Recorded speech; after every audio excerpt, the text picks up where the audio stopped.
Halo teman-teman, saat ini kita sedang berada di Laboratorium Trikograma yang berada di BBP OPT.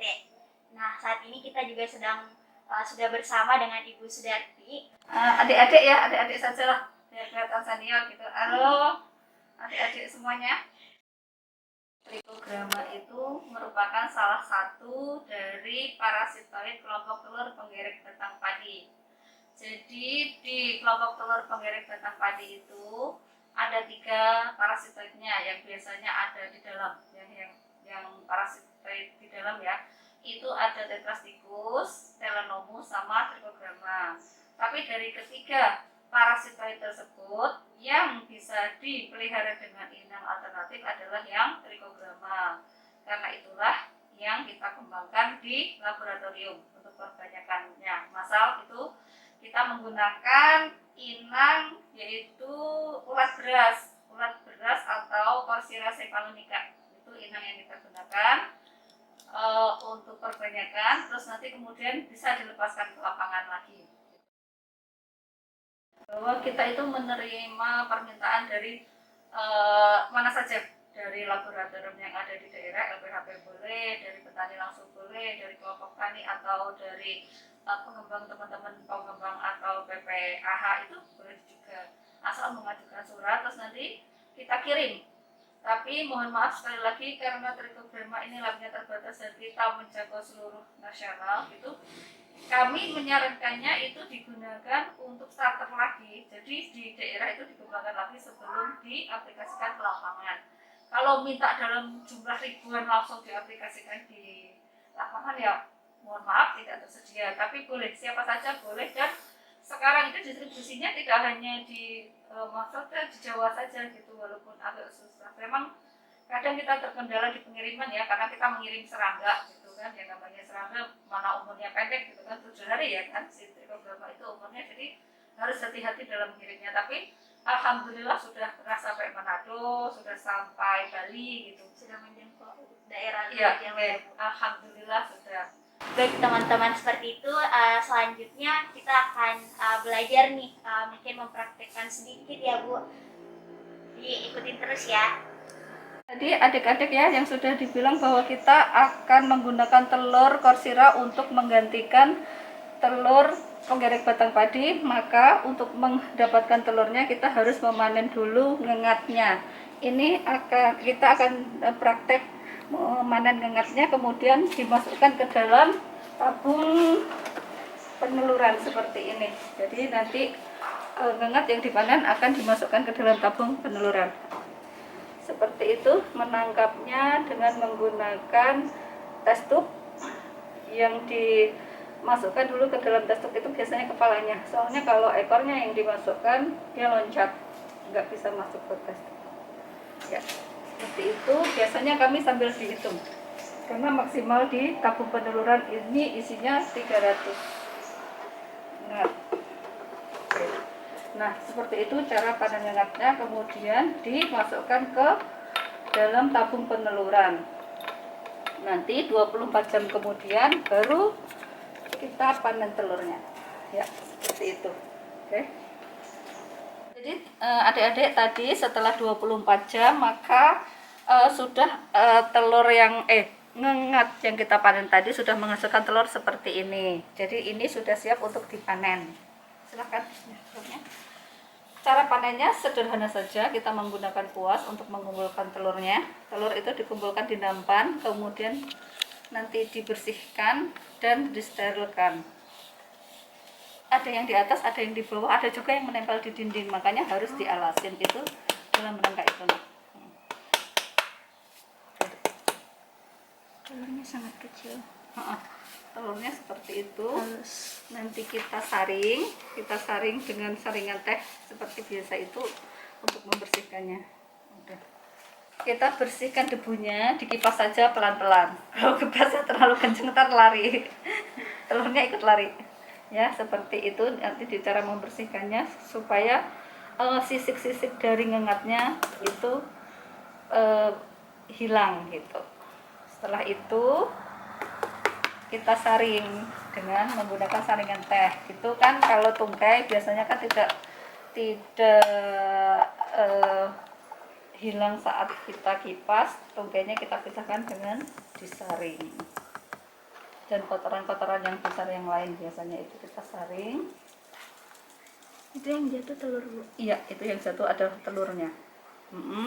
Sudah seperti itu, siap untuk disterilkan. Kita nanti sterilisasinya pakai radiasi sinar ultraviolet. Nah, yuk kita bawa ke box UV. Nah, itu box UV-nya biasanya kita sterilkan selama 20 menit pada lampu UV 15 watt dengan jarak antara telur dengan lampunya 10 cm. Itu biasanya seperti ini. Oke. Telur kita cetak ke dalam pias. Istilahnya mencetak telur dalam pias. Pias ini adalah terbuat dari kertas duplek ya, seperti biasa kertas duplek biasa yang kita potong dengan ukuran 8 kali 2. Ini 2, ini 8. Nanti yang kita isi itu yang 2 cm saja. Ini ada 3 pias yang digabung jadi satu. Seperti itu. Ya. Lem yang kita gunakan adalah gum Arab. Ya, gum Arab yang kita cairkan sendiri, kita buat sendiri lemnya dengan menggunakan bahan dasar gum Arab, karena itu adalah lem yang tidak beracun dan tidak berbau ya, aman, supaya aman bagi serangga gitu. Seperti itu cara mengoles lemnya. Kemudian baru telurnya kita taburkan. Itu 3 piece jadi satu ya, soalnya yang tadi kan saya bilang satu piece itu ukurannya 2 kali 2 cm. Seperti itu ditaburkan, dibenkepretin, itu istilahnya orang sini mah main tamborin. Ya, seperti itu. Nah, sudah seperti itu jadinya. Hasilnya itu yang disebut sebagai bias telur Corsyra steril. Jangan lupa nanti di labelnya ditulis tanggal memias dan tanggal kadaluarsa telur, karena telur itu bagus digunakan kurang dari 14 hari. Kalau di atas 14 hari biasanya telur sudah jelek. Jadi udah siap di ini, Bu? Nah, setelah punya bias telur Corsyra steril, baru kita siap untuk melakukan perbanyakan trikograma. Terus kita mau buka. Nah, sekarang setelah mempunyai bias telur Corsyra steril, kita akan perbanyakan trikograma. Untuk perbanyakan, yang pertama kita perlukan adalah ini, namanya bias trikograma. Ini starter. Sebagai starternya kita harus punya bias trikograma. Bagaimana cara mendapatkannya? Biasanya bisa minta ke lab yang sudah perbanyakan trikograma atau melakukan eksplorasi sendiri. Cara eksplorasi nanti secara tersendiri ya. Jadi alat dan bahan yang kita perlukan untuk perbanyakan trikograma adalah, yang pertama kita harus punya starter trikograma, kita harus punya bias telur Corsyra steril. Ini yang disebut sebagai tabung parasitasi, tutupnya memakai kain berwarna gelap dan diikatnya pakai karet. Terus kemudian yang tidak kalah pentingnya adalah, ini sebenarnya bukan suntikan ya adik-adik, itu adalah larutan madu yang akan kita gunakan sebagai pakan untuk imagonya trikograma. Jadi caranya, pertama kita masukkan starter trikograma, terus kemudian ditutup seperti biasa, ditutup biasa aja, diikat dengan karet yang kencang. Kalau nggak kencang trikogramanya lari ya, karena dia kecil banget. Terus dibiarkan di dalam rak seperti ini, miring, dan penerangannya harus 24 jam ya, seperti itu. Makanya lampu di sini kan lampunya terang ya, di sini lampu lampunya terang. Terus kemudian bagaimana cara inokulasinya? Itu kita inokulasikan setelah trikograma, imago trikograma keluar dari telur yang sudah menetas seperti ini ya. Contohnya ini sih sebenarnya sudah dalam tahap yang banyak. Ini nih yang menempel ini sebenarnya adalah trikograma, tapi ini kebetulan sudah 3 hari ya, jadi sudah banyak yang mati imago trikogramanya seperti ini. Nanti kita perbanyaknya, satu pias itu biasanya diperbanyak 5 pias telur Corsyra steril. Caranya bagaimana? Ini anggap ya tadi yang praktek sudah menetas. Ini anggap sudah ada trikogramanya. Kemudian kita tambahkan dengan 5 bias telur Corsira steril yang hasil perbanyakan kita tadi. Udah diambil satu aja. Seperti ini. Jangan lupa nanti di sini di labelnya ditulis tanggal inokulasi, yaitu tanggal sekarang, tanggal 10/11 hari pahlawan ya, seperti itu. Kenapa harus ditulis? Karena ini untuk menentukan umur dari, jadi seperti ini, membukanya juga begini ya, masih tangan masih tetap menutup. Terus kemudian karena sudah ada imagonya, biasanya kita kasih makan dengan madu. Madunya cukup setetes saja, kemudian kita goreskan cepat memanjang seperti ini, tipis dan memanjang seperti ini. Baru bias telur Corsira sterilnya dimasukkan. Dua-duanya harus menghadap ke dinding tabung seperti ini ya, begini. Yang ini menghadap ke sini, ini menghadap ke sini. Tidak boleh misalnya seperti ini, nggak boleh tertumpuk seperti ini, nggak boleh, karena nanti yang terparasit hanya akan yang ada di sini, yang di dalam enggak terparasit. Maka harus dibuatnya satunya menghadap sini, satu menghadap sini. Tapi kalau ada orangnya nggak bisa dibuka begini ya, nanti terbang semua. Kan kadang-kadang saya ngasih contoh itu tidak ada trikogramanya, saya buka pas mereka praktek seperti itu juga ya. Selamat alhamdulillah wassalam ya.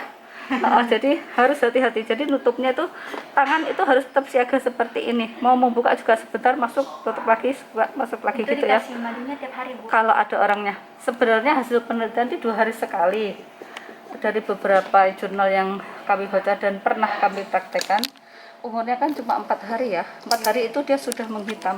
Jadi sebenarnya cukup sekali juga nggak apa-apa. Kalau harinya baik, sekali saja sambil inokulasi, sambil dikasih madu.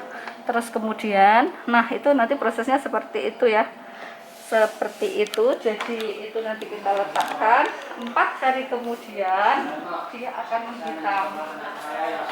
Nah, ini sudah mulai tabakannya ya, sudah mulai ada yang menghitam. Ini baru diinokulasi kemarin soalnya, jadi belum menghitam. Nanti sudah ada titik-titik yang menghitam seperti ini. Nanti kalau sudah hitam baru kita panen. Nah, hasilnya tandanya kalau kita berhasil perbanyakan itu seperti ini nak. Ini adalah hasil perbanyakan. Ini kebetulan lagi keluar kemarin habis. Jadi seperti ini hasilnya. Kan berbeda ya, antara ini adalah bias telur Corsira yang steril, ini bias yang sudah terparasit oleh trikograma. Iya, yang sudah terparasit trikograma. Ini adalah hasil akhir dari perbanyakan trikograma. Jadi beda kan, ini Corsira steril, ini inang, baru inang, kalau ini sudah terparasit. Nah, hasil yang seperti inilah yang akan kita lepaskan ke lapangan sebagai agen pengendali hayati. Agen hayatinya ini. Jadi kalau kita sudah mempunyai bias trikograma seperti ini, tadi sudah saya bilang siap untuk dilakukan pelepasan sebagai agen hayati. Ini pelepasannya cukup sederhana, yang kita perlukan adalah tentunya bias trikogramanya, kemudian ini adalah gelas terang ya, mau air mineral, bekas air mineral juga boleh, nggak harus baru gitu maksudnya. Yang penting ininya transparan. Kemudian caranya seperti ini. Oh ya, jangan lupa ajir bambunya, ajir bambu yang untuk menancapkan. Caranya seperti ini saja, cukup di staples ya, supaya enggak lepas-lepas. Seperti itu saja sih sebenarnya ya. Sebenarnya kalau misalnya tidak ada pun tidak apa-apa, langsung kita jepit. Tapi alangkah baiknya kalau ada staplesnya, terus kemudian kita jepit dengan menggunakan ajir seperti ini. Nah, ini. Supaya telurnya tidak terkena ya, tidak terkena oleh ajir kita. Baru ini nanti kita tancapkan di pertanaman kita, mau di persemaian atau ditanam pindah seperti itu ya. Untuk trikograma sendiri pelepasannya itu pada persemaian kita cukup melepaskan 3 bias seperti ini di persemaian yang setara dengan 1 hektar. Kan 1 hektar kadang-kadang 300 meter persegi atau 500 meter persegi, itu cukup 3 bias seperti ini diletakkan secara dengan jarak yang merata lah, anggap mewakili seperti itu. Terus nanti ditanam pindahnya itu kita lepaskan mulai dari umur 2 minggu setelah tanam sampai 8 minggu setelah tanam. dengan sekali pelepasan 12 IAS per hektar. Seperti itu. Ini cara pelepasannya, tinggal dibawa ke lapangan. Kalau tanahnya kering, takut ada semut, di sini dikasih stempet supaya telur yang di sini tidak termakan oleh semut. Seperti itu aja. Itu cukup. Seperti itu ya pelepasannya. Cukup sederhana.